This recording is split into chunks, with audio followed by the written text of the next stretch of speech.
आगकू आसुची नुआ वर्ष। बेबी मनरे खुशी कहले न सरे। नुआ वर्ष को से माउस तरकारी खाइबे। ता सांग सोनी कहूथिला माउस तरकारी कुआडे भारी सुआदिया।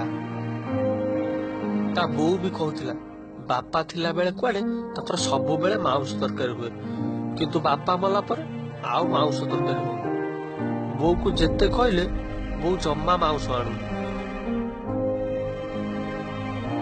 बेबी वर्षे हेलानी ता बो पाखरे जिद्दी करुछि टिके माउस तरकारी खाइबा पई।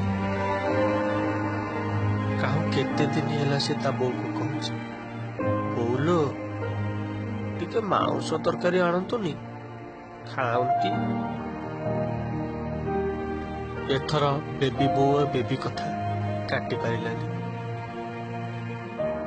ए सन नुआ वर्ष को से जोठी जहा कले भी बेबी पाई माउस आनिबो।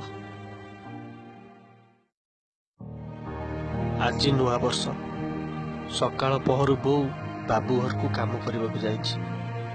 राति आसी 10टा हेलानी एपर्यंत आसीनी। से केतबेले आसीबो माउस आनिबो आ माउस तरकारी हबो।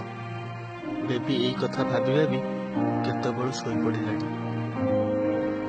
बेबी सिना बो ऊपर अभिमान करी सोई पड़िला, किंतु बेबीर बो बाबू घरे नथिला, थिला निज घर बारिकड़ झरका पाखरे। आउ काहाकू चुप चुप कहूथिला बाबू मते टिके माउस आनी दियो, तापरे तमे जाहा कहबो